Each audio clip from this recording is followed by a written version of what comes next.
നമസ്കാരം. മലയാളി ട്രാവൽ ഗൈഡിൻ്റെ പുതിയ വീഡിയോയിലേക്ക് എല്ലാവർക്കും സ്വാഗതം. ഇന്ന് നമ്മളിപ്പോൾ എത്തിയിരിക്കുന്നത് കോന്നിയിലാണ്. പത്തനംതിട്ട ജില്ലയിലെ കോന്നി ഇക്കോ ടൂറിസം സെൻറ്ററിലാണ്. ആനക്കൂട് കാണാൻ വേണ്ടി ഇവിടെ വന്നതാണ്. അപ്പോൾ നമ്മൾ നേരെ ഗേറ്റ് കടന്ന് അങ്ങോട്ട് ചെല്ലുമ്പോൾ ഇട സൈഡായിട്ട് നമ്മുടെ കാർ പാർക്ക് ചെയ്യാനുള്ള സ്ഥലമുണ്ട്. അതിനോട് തൊട്ട് ചേർന്ന് തന്നെ 2 വീലർ പാർക്കിങ്ങുള്ള സംവിധാനങ്ങളുണ്ട്. അവിടെ ഒരുപാട് ബോർഡുകൾ എഴുതി വെച്ചിട്ടുണ്ട്. ആ ബോർഡിലൊക്കെ പല നിർദ്ദേശങ്ങളുണ്ട്.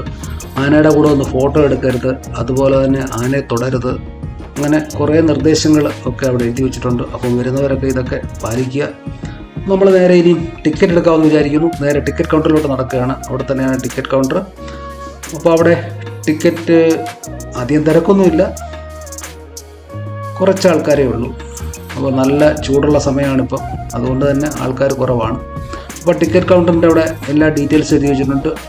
പ്രായപൂർത്തിയായവർക്ക് 50 രൂപയും വീഡിയോ ക്യാമറയ്ക്ക് 250 രൂപയും. അപ്പോൾ അത് രണ്ടും കൊടുത്തു ടിക്കറ്റ് എടുത്തു.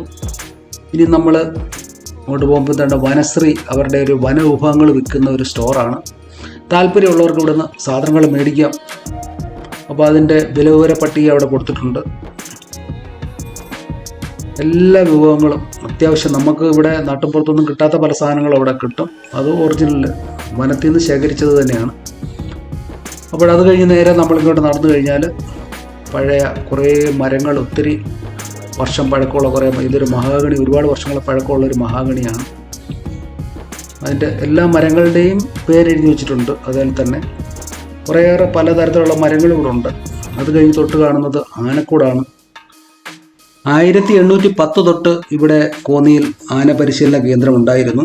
എന്നാൽ ഇപ്പോൾ കാണുന്ന ഈ ആനക്കൂട് 1942 കമ്പകം അഥവാ ഹോപ്പിയ പോങ്ങ എന്ന മരത്തിൽ നിർമ്മിച്ചതാണ്. വളരെ സ്ട്രോങ് ആയ ഒരു മരമാണ് ഈ കമ്പകം എന്ന് പറയുന്നത്. അന്നത്തെ കാലത്ത് സ്ട്രോങ് ആയിട്ടുള്ള ഇതേപോലുള്ള നിർമ്മിതികൾക്ക് വേണ്ടി ഉപയോഗിച്ചിരുന്നതാണ്.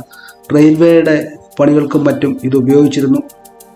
അതിൻ്റെ എല്ലാ ഡീറ്റെയിൽസും ഇവിടെ ബോർഡിൽ കൊടുത്തിട്ടുണ്ട്. പണ്ട് കാലത്ത് പെരുന്നാട്, അതേപോലെ തന്നെ റാന്നിയുടെ വിവിധ ഭാഗങ്ങളിലൊക്കെ തന്നെ ഇതേപോലുള്ള ആനപിടുത്ത കേന്ദ്രങ്ങളൊക്കെ ഉണ്ടായിരുന്നു. അതിനെക്കുറിച്ചെല്ലാം ബോർഡിൽ കൊടുത്തിട്ടുണ്ട്. നമ്മൾ വന്നു കഴിഞ്ഞാൽ നമ്മൾ ആരോടും ഒരു കാര്യങ്ങൾ ചോദിക്കേണ്ട കാര്യമില്ല, എല്ലാ കാര്യങ്ങളും ബോർഡിൽ എഴുതി വെച്ചിട്ടുണ്ട്. ഇപ്പോഴിവിടെ ആനയെ വാരിക്കുഴിയിൽ വീഴിച്ച് പിടിക്കുന്നതല്ല ഇവിടുത്തെ സമ്പ്രദായം. അതൊക്കെ നേരത്തെ നിരോധനം ഏർപ്പെടുത്തിയാണ് ഗവൺമെൻറ്. ഇപ്പോഴിവിടെ ഉൾവനത്തിലൊക്കെ ഒറ്റപ്പെട്ടു പോകുന്ന ആനകളെ, പരിക്ക് പറ്റുന്ന ആനകളെ, അതുപോലെ തന്നെ നാട്ടുപുറത്തോട്ട് വഴിതെറ്റി വരുന്ന ആനകളെ, ഇതിനെയൊക്കെ ഇവിടെ കൊണ്ടുവന്ന് വിദഗ്ധരായ ആനപ്പാപ്പാമാരുടെ കീഴിൽ പരിശീലനം കൊടുത്ത് അവരെ നല്ല അനുസരണയുള്ള ആനകളാക്കി മാറ്റുന്ന ഒരു സമ്പ്രദായമാണ് ഇവിടെ ഉള്ളത്. അത് കഴിഞ്ഞതിന് ശേഷം കുങ്കിയാനകളും ഒക്കെ ആയിട്ട് അവരെ മാറ്റാറുണ്ട്. ഇപ്പോൾ നമ്മളത് കഴിഞ്ഞുകൊണ്ട് വരുന്ന ഒരു മ്യൂസിയമാണ്. ഇവിടെ ഒരു ചെറിയൊരു ആനയുടെ പ്രതിമ ഇവിടെ കാണാം. അത് കഴിഞ്ഞ് അങ്ങോട്ട് ആ ഭിത്തിയിൽ നോക്കിക്കഴിഞ്ഞാൽ ന്യൂറോ പെയിൻ്റ് ആണ്. ആനകളുടെയൊക്കെ ഒരു കംപ്ലീറ്റ് ഒരു ഡീറ്റെയിൽസ് ആയിട്ടുള്ള ഒരു ന്യൂറോ പെയിൻറ്റ്. പക്ഷേ അതൊന്നും കൂടുതൽ അറിയാത്തതുകൊണ്ട് അതൊന്നും കൂടുതൽ നോക്കാൻ പോയില്ല. തൊട്ടകത്തോട്ട് വരുമ്പോൾ ഒരു വലിയൊരു ആനയുടെ, ജീവനുള്ള ഒരു ആനയുടെ പ്രതിമ പോലെ കാണുന്ന ഒരു പ്രതിമയുണ്ട്. പണ്ട് കാലത്ത് ഇവിടെ ഉണ്ടായിരുന്ന ഒരു അയ്യപ്പൻ എന്ന ആനയുടെ അതേ വലിപ്പത്തിലാണ് അവർ നിർമ്മിച്ചിരിക്കുന്നത് എന്നാണ് അവിടെയുള്ള സ്റ്റാഫ് പറഞ്ഞത്. അത് കഴിഞ്ഞ് ആനയെ പണ്ട് പിടിക്കുന്ന രീതിയിലുള്ള വാരിക്കുഴിയും അതിൻ്റെ കാര്യങ്ങളും എല്ലാം അവിടെ പ്രദർശിപ്പിച്ചിട്ടുണ്ട്. എങ്ങനെയാണ് ആനയെ പണ്ട് കാലത്ത് പിടിച്ചുകൊണ്ടിരുന്നത്, അതിനെക്കുറിച്ചുള്ള എല്ലാ കാര്യങ്ങളും പഴയ നമുക്ക് ആനയുടെ ഒരു സമഗ്ര ചിത്രം ഈ മ്യൂസിയത്തിൽ നിന്ന് നമുക്ക് ലഭിക്കും. ആനകളുടെ തന്നെ പല നിരവധി ഫോട്ടോകൾ ഇവിടെ ഉണ്ട്. വനത്തിൽ കൂടെ നടക്കുന്നതും അതിൻ്റെ എല്ലാ ഡീറ്റെയിൽസും അവിടെ എഴുതി വെച്ചിട്ടുണ്ട്. നമുക്കതെല്ലാം വായിച്ച് മനസ്സിലാക്കാൻ പറ്റും. അതുപോലെ തന്നെ ആനയുടെ പരിണാമത്തിൻ്റെ ഒരു പഴയ രൂപത്തിൽ നിന്നും ഇന്നത്തെ ആനയിലേക്കുണ്ടായ പരിണാമം അത് കംപ്ലീറ്റ് അവിടെ ഓരോന്നും എഴുതിയിട്ടുണ്ട്. എനിക്ക് തോന്നുന്നു ഇവിടെ വന്നു കഴിഞ്ഞാൽ പ്രായമുള്ളവരെക്കാളിലും കൂടുതൽ ഇത് ഇഷ്ടപ്പെടുന്ന കുട്ടികൾക്കായിരിക്കും.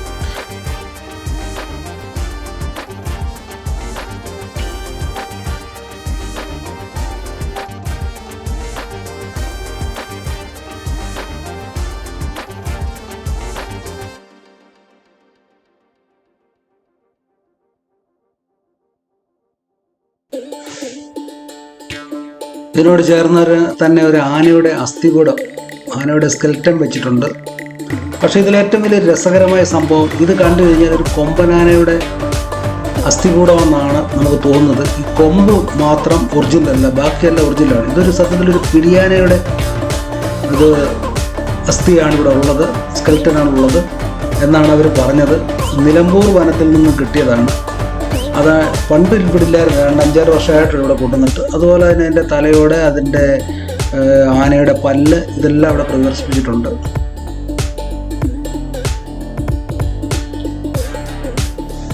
ഇതൊക്കെ നമുക്കിവിടെ വന്നു കഴിഞ്ഞാൽ കാണാൻ സാധിക്കത്തുള്ളൂ. മറ്റ് വേറെ എങ്ങും പോയി കഴിഞ്ഞാൽ നമുക്കിതൊന്നും കാണാൻ സാധിക്കില്ല. അതുപോലെ പണ്ട് കാലത്ത് ആനയെ പരിശീലിപ്പിക്കാൻ ഉപയോഗിച്ചിരുന്ന,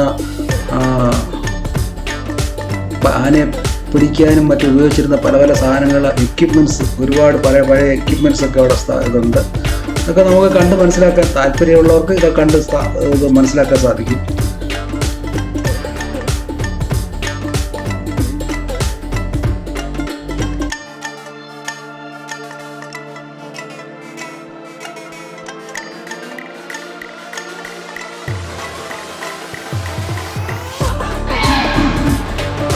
ഇനി നമ്മൾക്ക് വനത്തിലെ ചില മൃഗങ്ങളുടെയും പക്ഷികളുടെയും ചെറിയ ചീവീട് പോലുള്ള ചെറിയ ഇതിൻ്റെയൊക്കെ ശബ്ദങ്ങൾ നമുക്കൊന്ന് കേൾക്കാം. വേണ്ട മാനലയ്ക്കുന്ന ശബ്ദം, അതുപോലെ ഓരോന്ന് ശ്രദ്ധിക്കണം. എല്ലാത്തിൻ്റെ ഫോട്ടോ കൊടുത്തിട്ടുണ്ട്. അതുപോലെ തന്നെ ഒരു ശബ്ദവും നമുക്ക് കേൾക്കാൻ സാധിക്കും.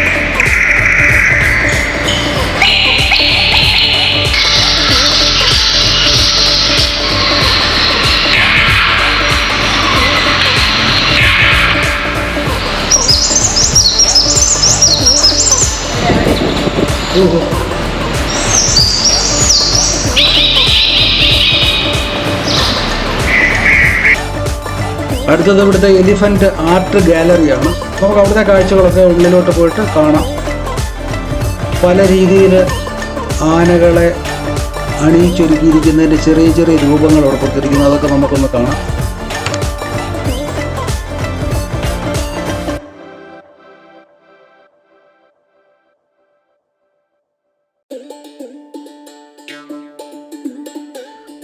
അപ്പോൾ അടുത്തതായിട്ട് നമുക്ക് എലിഫന്റ് ഷെൽട്ടറിലോട്ട് പോകാം.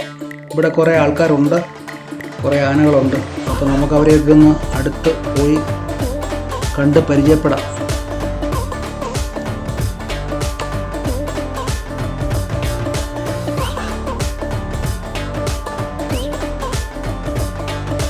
ആദ്യത്തെ ആൾ ഈവയാണ്.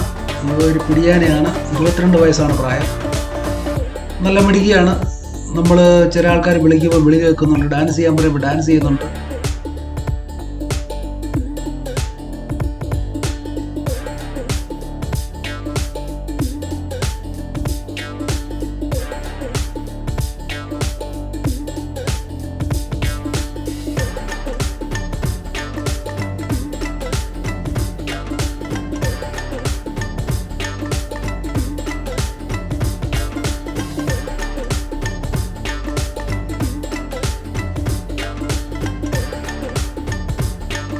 അടുത്തായിട്ടുള്ളത് മീനയാണ്.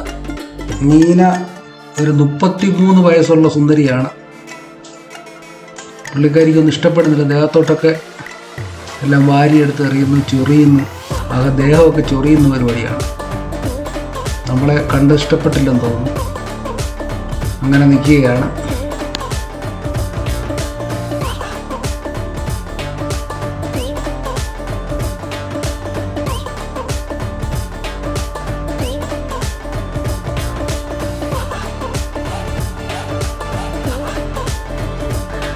അടുത്ത ആളിൻ്റെ പേര് നീലകണ്ഠൻ എന്നാണ്. 27 വയസ്സാണ്. അതുപോലെ ഇവരുടെ എല്ലാവരുടെയും സ്വദേശവും അവിടെ എഴുതിയിട്ടുണ്ട്. ഏത് സ്ഥലത്തു നിന്നാണ് ഇവരെ കിട്ടിയത് എന്നെല്ലാ ഡീറ്റെയിൽസും അവിടെ എഴുതിയിട്ടുണ്ട്. ഇപ്പോൾ ഈ വയസ്സൊക്കെ ഒരു ഏകദേശ വയസ്സാണ്. കൃത്യം ആർക്കും പറയാൻ പറ്റില്ല. കാരണം ഇവർ ഒരു പ്രായമായതിനു ശേഷമാണ് ഇവരെ വനം വകുപ്പിന് കിട്ടുന്നത്. അപ്പം നീലകണ്ഠൻ്റെ അടുത്തുനിന്ന് അടുത്ത ആളിൻ്റെ അടുത്തോട്ട് നമുക്ക് പോകാം.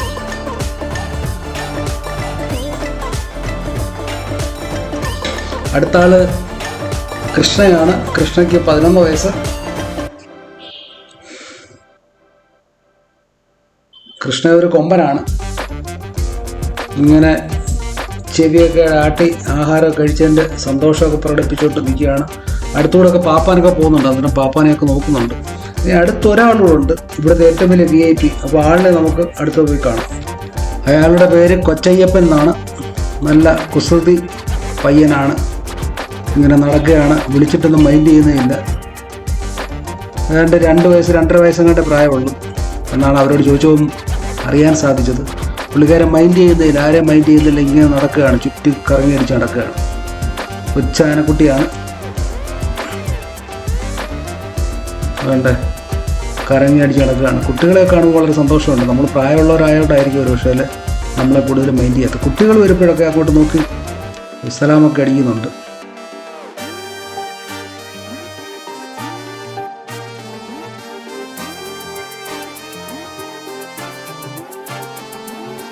അടുത്തായിട്ട് വന്നത് അശോകവനത്തിലാണ്.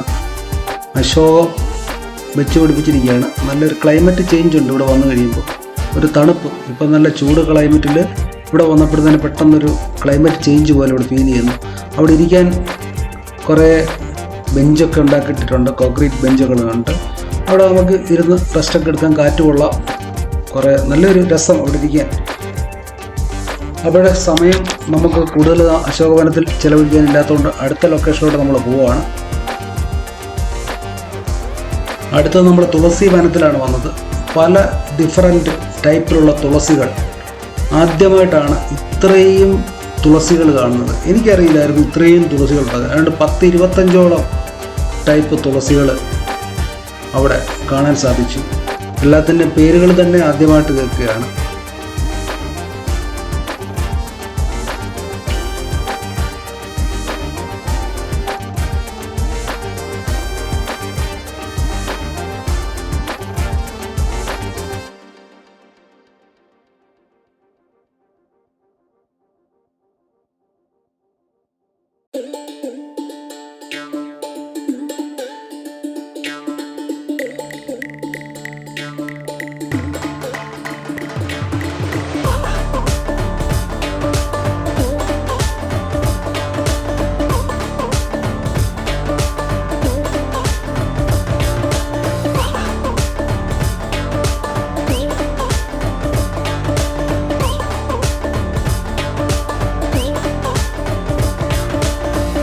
അപ്പോൾ ലാസ്റ്റ് നമ്മൾ എത്തിയിരിക്കുന്നത് 3D തിയേറ്ററിൻ്റെ അടുത്താണ്.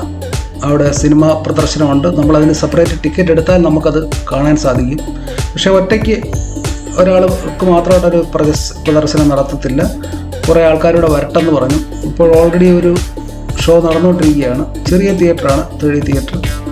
ഇവിടെ വെയിറ്റ് ചെയ്യാം എന്നും പറഞ്ഞുകൊണ്ട് ഞാൻ മാറി നിന്നു. പക്ഷേ സമയക്കുറവ് മൂലം പിന്നെ എപ്പോഴേലും ഒരിക്കൽ വരുമ്പോൾ കാണാം എന്ന് വിചാരിച്ചുകൊണ്ട് തിരിച്ച് നടക്കാൻ തുടങ്ങി.